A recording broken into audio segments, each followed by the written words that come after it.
Attorney, unsa ng Memorandum of Encumbrance? Kaning Memorandum of Encumbrance, mao ni ang mga annotations nga imong makita sa imuhang titulo sa yuta, no?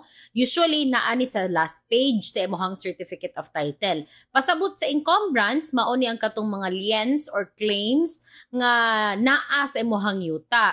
So if mo makita ninyo sa inyong titulo nga naay annotations didto pananglitan annotations of adverse claim or naay litis pendensya, pasabot ka ng titulo or ka ng yuta is kung moingon litis pendensya, subject na siya sa usa ka pending nga kaso. Kung naay adverse claim, pasabot na ay laing tawo nga nag-claim ana. Or kung pananglitan na prenda ang yuta or nabaligya ang yuta, naapod na makita nimo sa Memorandum of Encumbrance. So importante nga tan-awon nimo permente ang Memorandum of Encumbrance kung naabay liens or claims nga naka-attach anang yutaa.